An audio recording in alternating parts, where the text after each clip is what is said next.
भगीरथी करते धावा. त्या भगीरथीचं प्रेम पाहून तुकोबाराला एक वेळ खाली यावं लागलं बघा. बरं तुकोबारा आले, हे भगीरथीला खूप आनंद झालाय. आता माझ्या बाबासाठी मी काय करू काय नाही असं तिला झालंय.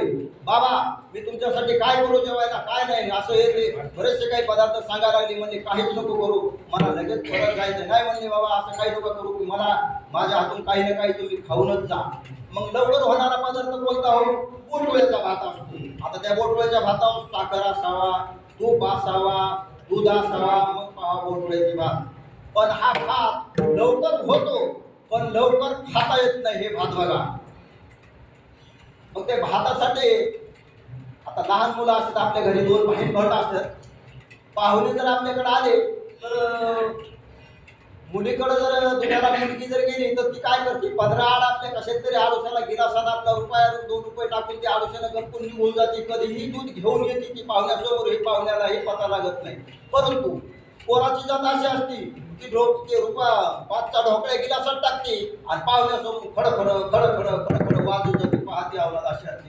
पण बापाला लेखी बापाची इज्जत झाकेली की बाबा आपल्या वडिलाची सॉरी गाय नाही, दूध नाही, अशी आपल्या बापाची आबरू जाईल. म्हणून ती लेख आपली सदैव झाकून ठेवीत असते. प्रत्येक हे झाकून ठेवीत असते मुलगी बापाचा आपलं.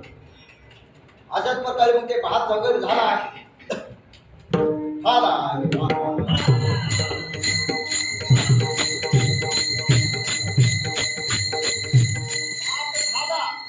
आणि भगीरथी दुधाला गेली. 10-15 उंबरटे झिंजवले पण दुधाचा काही पत्ता लागलं. दूध काही भेटलं झालं काय आवड झालं म्हणजे असू दे. तुकोबाराय म्हणजे काय हरकत नाही, दूध भेटलं नाही काय हरकत नाही, त्याचं काही खंत नाही आहे मला, मी आणतो दूध घे इकडे ती तांब्या. तुकोबारायानं तांब्या घेतला आणि घरापासून काही अंतरावर महादेव शंभू वेलेश्वराचं मंदिर होतं आणि त्या दगडाला स्पर्श केला.